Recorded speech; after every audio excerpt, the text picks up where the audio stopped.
It's kind of funny that Chinese Zoomers are from this generation that is completely numb to politics, which is intended, They don't care about national politics, and that makes them care even less about North Korean politics and international politics. Who's China's friend? Well, who knows? They don't care, right? So the North Korean students and professors are like, our comrade from across the border. Let us praise our friendship while rejecting the evils of capitalism and the imperialist US and the puppet state of South Korea. And the Chinese students are just like, bro, I do not care at all, Lamal. When can I get out of here and go get some coffee?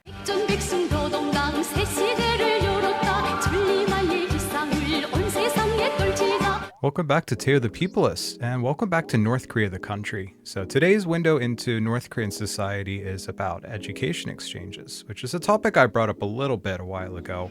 Long story short, North Korea does host several study abroad programs for outsiders to come in and take a look.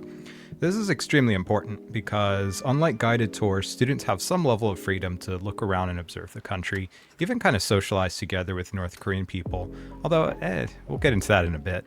And they can learn firsthand the kind of cultural science behind the ways that people behave the way they do.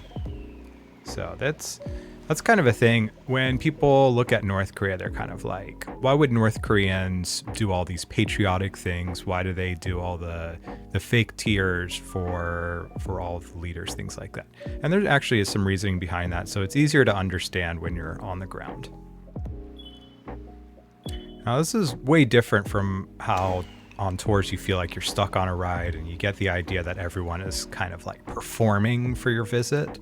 So today's talk will be based not on researchers or testimonies collected by organizations, but actually on the candid accounts of little nobody people who just decide to spend some time in the young. And to lighten things up, I'll be swinging a bit of clubs as we talk. Now, first question, how and who? Plain and simple, Pyongyang has a bunch of universities, and from what I understand, 3 of them take in foreign students. So they have a special program for intake. You might be able to guess that the average international student is from China, but you might be surprised to see where else people come from. So around 15 years ago, there was actually something called the Pyongyang Project, which worked as a kind of student diplomacy program to bring American youth to learn North Korea, especially American college students. But I think it was, a little bit of tourist focus, kind of like people to people, if you've ever heard about that. Instead, I'll be talking more about the 1-year and multi-year exchange programs, although it is possible to enroll in a degree program in North Korea. The Russian researcher Andrei Lankov, he spent plenty of time there, and let me tell you about the interesting case of an Australian student who actually enrolled for a master's.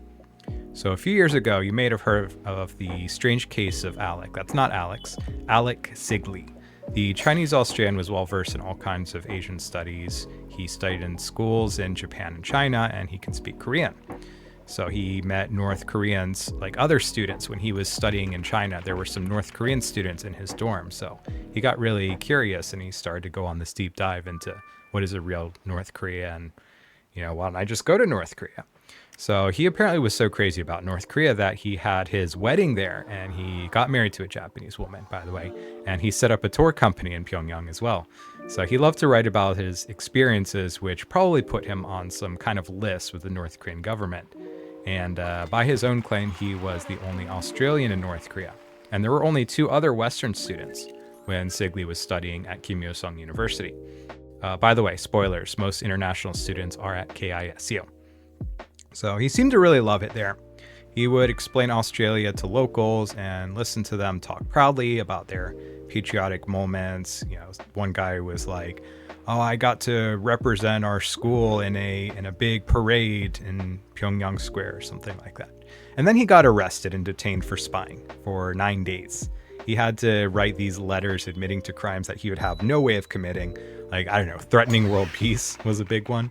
One little bit of evidence that they presented was that he took a picture of a toy tank and uploaded it to Instagram. It was just this really bizarre and surreal situation, but yeah, they gave him this whole bad cop routine. There was this guy that he called teacher the whole time, and teacher was just constantly threatening him and intimidating him. And when it was all over, he went back to being nice to him, and they just kind of shot the stuff, whatever. They took some kind of blackmail video of him admitting to all these weird crimes, and then they sent him on a plane to Beijing the next day. And after that, he would just never come back to North Korea. But the takeaway, as he was pointing out, was that he hadn't just been allowed to talk to any North Korean student he wanted to when he was studying there. There was kind of a restriction on who he could hang out with. The people he was around were vetted, ironically, like some kind of reverse spies for him, trying to get some kind of dirt on him. Maybe they were trying to catch him slipping up on actual crimes, things that foreign students are absolutely not supposed to do, but we'll get to that in a moment. So unfortunately, even if your country is mostly neutral to North Korea, I would say skip out on the study abroad option. But it's a bit of a different story for friendly countries that have good relations with North Korea. So I've been spending some time reading all these blogs and watching all these videos from Chinese students. It's not the most popular country for Chinese people to visit, but they are the most popular foreign visitors. And I don't mean that all people like love Chinese or something. Actually, I've heard there are many North Koreans who are kind of pissed off because Chinese people get really good treatment when they come in for business or study, which that makes a lot of sense on both sides. But anyway, if you want to see North Korea through the eyes of young Chinese people, you can go to the Chinese equivalent of YouTube like Bilibili, or you can read through some blogs. So translation apps are really useful these days. Unfortunately, my Chinese is kind of weak. Now, what I understand is that there is a whole culture and system for all of this. Many Chinese youth study Korean for all kinds of reasons, but especially because of Hallyu, which is, the Korean wave of music, movies, and pretty boys. Korea booze and all that. So when they study Korean and they want to study abroad, they have two choices. Most will pick South Korea, as you can imagine. It's not like they need to go to North Korea to study social history or something like that. But there is one particular group who picks North Korea. So keep in mind that Chinese supported North Korea during the Korean Civil War. Anyone from the family of Chinese military who fought in the Civil War a few generations ago, they're going to have to go to North Korea. I think it would be a big embarrassment, a big problem in the family if they tried to go to South Korea. So there are also lots of Chinese people on the border who are involved in business and diplomacy. So they have family connections, and their kids might go to North Korea to improve their Korean and develop professionally and build their network, things like that. And also there are some Korean Chinese as well. So it might not surprise you that most of these students are coming from the northeastern side of China, which is the 3 or so provinces that border North Korea. As I understand it, they have to spend a year studying Korean at a smaller university. Then if they score well on exams, they move to Kim Il-sung University or another university. So KISU has plenty of Chinese kids. And the other big one is Kim Hyung-ji-kyu. And I'm not sure if they can directly go to one of those or if they have to pass through a smaller program yet. I've heard some information from Chinese vlogs, but it could be a little bit inaccurate. But the point is that they're very limited in their options, which I think could also be a kind of control. So I'm not sure where all they have universities in North Korea, but I imagine there must be at least a few universities that are outside of Pyongyang. But the Chinese students, they have to go to Pyongyang. So that keeps them in easy viewing range, makes sure they don't do anything unexpected, cause any trouble. So Chinese arrive either by train through the Dandong Friendship Bridge, which goes to Siniju City in North Korea, or they just take a plane directly to Pyongyang Airport, which is the only airport in North Korea. Then they are pretty much shuttled straight down to their university. Most seem to attend through a government scholarship program, which has like 60 seats a year, but it's just not really that competitive because North Korea is not really a top choice for study abroad. Remember, this is China. It's a ladder climbing society. Study abroad is supposed to be about visiting a more developed country like Singapore or Germany, or going to a world-renowned school like Harvard or Tokyo University. So there's very little appeal for the average student to go to North Korea, and that means they're not really getting the cream of the crop in this study exchange program, right? But, this is China, population of 50 trillion people, so I would say a mid-level scholarship student could still be pretty intelligent, pretty competitive in some ways. And North Korea is not super Mandarin friendly, so these people have to work pretty hard in Korean language, if nothing else. Now, when they get there, they have some dorms specifically for international students. I saw them in the videos. They look pretty simple but standard for most of East Asia. Little TV, hotel fridge, old-fashioned squat toilet. They have single and double rooms. The doubles are literally just like 2 beds squeezed together, which is romantic. The TV is not particularly good. They have, 4 channels, and they mostly just play state news and some national announcements. And the antenna doesn't really work well. But this could be improving. I don't know. The TV in one video I saw looked fine, but in the blog post I read, they have to tape the antenna to the window to get a signal. The video I think was taken in 2024, but the blog post was written in 2019. Things change. There's no internet. Big surprise. No international phone either. They have to go to the Chinese embassy or some commerce center, and it costs $200 for a phone card, with similarly bad rates for internet. They charge it by the megabyte or something like that, which is really old-fashioned. These are scholarship kids, so they don't have a lot of money to burn. Mostly they just take videos on their phones, they edit videos in their free time, and then they upload them after they get back home to China. So accounts from around 2019 say that intranet is pretty common in North Korea. North Koreans on the metro are constantly on their phones. So I guess that door is now closed for the world. North Korean intranet is, of course, pretty restricted, but it's better than nothing. You can go back to my video on gaming in North Korea to hear more about what digital media looks like in the 2020s.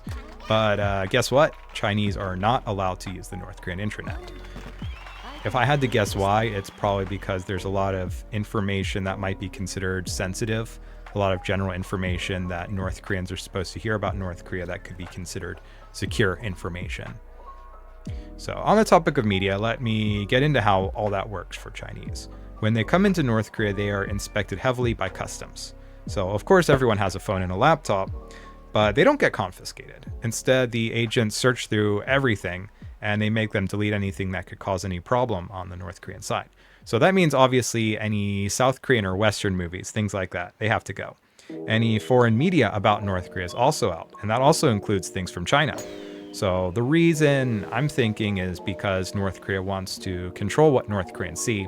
So they can't just have people walking around with foreign books showing them to locals like, hey, this is what your government isn't telling you about your country. And it's even worse for a friendly country like China because, then they can't just call it imperialist propaganda. They can't say it's made up lies. It's just too much credibility because it comes from China. And if you're wondering, Chinese lectures, they absolutely will talk smack about North Korea. Censoring history and economics is for Chinese in China. They don't really care about how North Koreans feel. So you're supposed to delete any of that before you show up. Don't bring any books, even guidebooks and things like that. Just too many problems. Music, I think, is mostly okay unless it's really lyrical and has some clearly anti-socialist elements somehow. So this can be a bit of an issue because these are kids, basically. I mean, they're, 19, 20 years old. They need stuff to do. So word travels around and the Chinese students figured it out. They use software to lock up and hide their media. One girl shoved USB drives in her rolled up socks so she could watch Crash Landing on You or something like that. And by the way, Chinese dramas are restricted too. Not totally, let's be clear. The North Korean government really likes some Chinese dramas, but they have to kind of play into some narratives, right? So historic stuff is usually good. When we're talking ancient history, right? Old Chinese dynasties and swords and horses, everyone loves that stuff. That's not a problem, right? It's not going to challenge any narratives. I hear spy series are pretty popular imports. There was one spy show that was really popular in 2019, even though it had already ended in China. It was called The Disguiser or something like that. I mean, I don't know the original Chinese name. You can look that one up. There's some kind of commerce center that North Koreans go to, and Chinese people can go there too to get episodes of approved import dramas. And one student said that it was kind of surreal to her that locals would rave about shows that finished months or years ago in China. She said it was like being trapped in the past somehow. Day-to-day life seems more boring than difficult in North Korea. The Chinese students take less classes than they would in China. There are all these national obligation classes, like politics and patriotism lectures that international students, they don't have to show up to. They're just for North Korean students. But they're still kind of expected to be a part of the show, to learn some songs here and there, to speak well of North Korea as China's friend. It's kind of funny that Chinese Zoomers are from this generation that is completely numb to politics, which is intended, they may or may not know about the whole Tiananmen Square thing. They may know that it happened, but they don't really care. They don't care about national politics because they're not supposed to argue with their government or anything like that. This is intended. And that makes them care even less about North Korean politics and international politics. Who's China's friend? Well, who knows? They don't care, right? So the North Korean students and professors are our comrade from across the border. Let us praise our friendship while rejecting the evils of capitalism and the imperialist U.S. and the puppet state of South Korea. And the Chinese students are just like, bro, I do not care at all, Lamau. When can I get out of here and go get some coffee? So, yeah, the Chinese students, and again, these are not super competitive students, but just like kids who want to get their papers and move along. The students just need to show up and take their tests, and they'll get their marks, and they'll pass, no problem. And they know that their life in North Korea is super temporary. Like, there's no way they can bring home a girlfriend or boyfriend, and probably they'll never get to come back here to North Korea again. So it's kind of hard for them to get really invested in their lives there, which is kind of the irony that if an Australian shows up in North Korea, remember Alec, he's going to be super invested in North Korea and genuinely just want to know everything.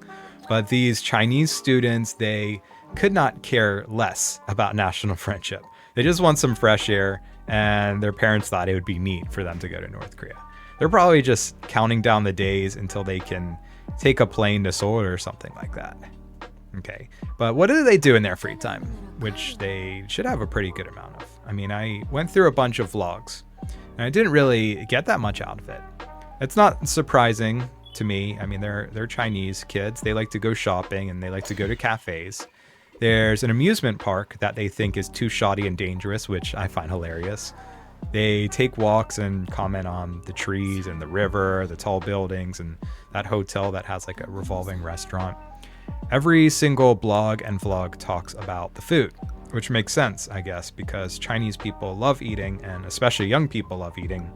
There's all kinds of modern food in Pyongyang now, but not really international brand labels, right? You're not gonna get McDonald's.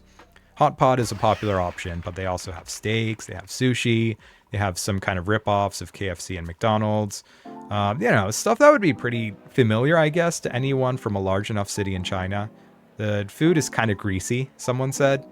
I think there's a lot of stir fries, and they complained about getting tons of food poisoning due to grease and hygiene. And again, this is coming from Chinese people, which is several layers of hilarious to me, and I hope you appreciate that too. If you watch all these little city tour and dorm videos, what you'll probably notice is that there are no Koreans in them. It's always Chinese hanging out with Chinese. There's definitely some kind of sandboxing going on. I mean, I said before that they're not on like an automated tour or whatever, but there's still something is happening.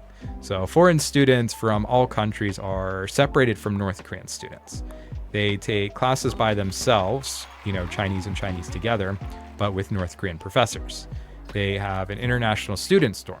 One dorm got to set up a special internet room because the Chinese students were just going crazy, and none of the locals ever even asked about it. And by the way, the internet room was set up at a fee of $12 per person for this whole little dorm, and they just took turns. They had like a schedule, like 3 hours a day. You get to use this, you get to use this. Apparently, foreign students have to report it if they want to talk with local students. And it sounds like they're assigned friends by the school or something like that. They form some pretty good relationships with the local students, because these are definitely real people. But they do have a role to play. It's not completely clear if these assigned friends are spies or something like that, although it does come up a lot in accounts from both Chinese and Western students. They're not really supposed to be in on what foreign students discuss with each other, but there's some stuff going on. One local wanted to hear rock music from abroad. Some Chinese boys brought over Japanese porn, which they shared with local students, who then became overcome with guilt. They said something like, "We should not look at this thing. This is not something good to look at." For a country that's not religious at all, some of these guys act like Mormons, and I personally find it hilarious, but it's also a little bit worrisome. Is there some law against Japanese porn? I bet Kim Jong-il definitely had a massive porn collection. Everyone knows about his movie library. But there's really something I want to point out here about socializing and the role of networks and people and connections and the human place.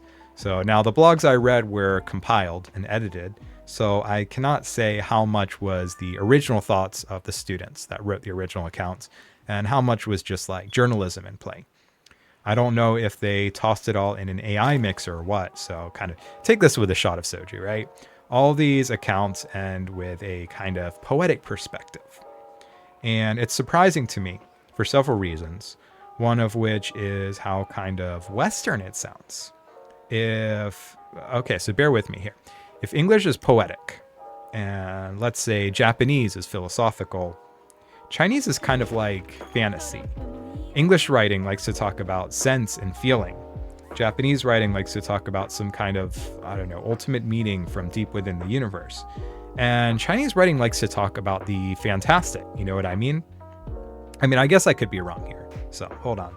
But I always find that Chinese writings and sayings are always covered with big numbers and images of nature mixed with the supernatural. Like, you can't just have, a leaf on the ground. It has to be exactly 9 leaves flying in a sphere shape, and they're also exactly 9 colors each. You can read one of those cheesy web novels and see what I mean. But I digress. What I want to say is that those blogs felt like they were written by Westerners. Usually we see Chinese from the outside, right? That's kind of like what we're doing right now. We're talking about North Korea from the outside, from a Western perspective, trying to imagine it and understand it. And that's something we Westerners also do a lot with Chinese people, with China.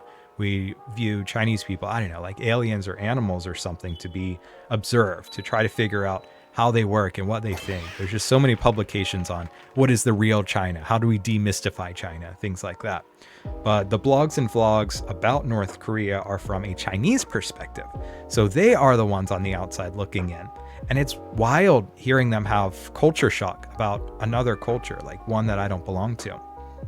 If they were talking about having culture shock and coming to America, I would understand. But it's 2 East Asian cultures, 2 that are right next to each other. They talk so much about the things that they couldn't understand in North Korea. They talk down about the patriotic rituals, and then they kind of realize it, and they talk with that realization like, oh, yeah, no, and now I get the patriotic rituals. This is what people in their country do. Like, yeah, I'm not going to make fun of Chinese people's obsession with drinking hot water, which is also something that came up in these vlogs. Because I acknowledge it's just what they do, even though I basically never drink unflavored hot water. Is that myth or tradition, whatever? I don't know. And it's not important. It's just something Chinese people do. And that's what the Chinese students are observing, that these curious but quiet people of North Korea, these rituals of bowing to pictures of leaders, of knocking on doors to give messages instead of just using phones. But here's the really wild part. And that's that one blogger complained that North Korea is too collectivist. A Chinese blogger said this. She seriously said, I want to experience individualism again. I don't know, is China lost, or is this just how culture shock goes? And one other thing that got me is how the blogs always close with some bit about leaving North Korea behind. I'm gone. I'm out of North Korea. I'll probably never see any of these people ever again. It was all a dream. I'm working now. My job has nothing to do with Korean anything. It always ends like this. It's sad that they spent all that time there and they met all these local North Korean people, and they may never hear from any of them ever again. One Chinese student left their email address and stuff in hopes that one day their North Korean friend will be somewhere with internet. They keep talking about their experience in North Korea, saying it's like a dream. And I can't believe it happened. It's all like a dream to me. Well, here's the thing. North Korea is going to keep existing, and Chinese people can go there. They actually have the option of returning to Pyongyang. Most people can't, but Chinese people can. They can go on tours, they can work there, and it seems like none of these Chinese want to. In some ways, I get it. A year in North Korea is plenty. You don't want to deal with all the inconveniences again and having nowhere to go, nothing to do and stuff like that. After a year, I'm sure you've probably seen everything there is to see in Pyongyang, and working an office job there, that doesn't sound exciting at all. But it sounds to me like these students just box up their experiences and shove them into the closet and then move on. Korean once again becomes this language and culture of the South, not the North. They go back to Hallyu and Myeongdong, cosmetics and K-pop. Rest in peace, life in the young. It was chill, whatever, bye. So, unfortunately, what I've come to realize is how little we get to learn from students. They live there. They take videos, they blog, they share. I'm extremely grateful for their accounts. No one is giving us more about 2026 North Korea than Chinese and Russians. And that's especially important in the post-COVID era with all the information lockdowns. And it's not their fault. The students are really restricted. They can't go everywhere. They can't talk to everyone. They're pretty much, they're basically welcomed in to be long-term tourists. Spend their foreign money, hear some literal song and dance routines, and then go home saying how nice North Koreans were to them. In some ways, there's a lot of parallels with my experience as an international student and foreign worker when I was going to places like Japan and Taiwan, where people seemed so excited to see me leave while sharing their tourist industries with me. But what's really surreal is how tightly tied, how close North Korea is to China, and yet how distant the Chinese really are. I mean, I really, really do hope that there's a reopening of North Korea in the future. I want North Koreans to be a part of humanity. I want all North Koreans to be a part of all of humanity, to really be people, to see all the world's people as other people, and not to see the world as a land of foreigners. So that's my peopleist dream. Keep on peopling.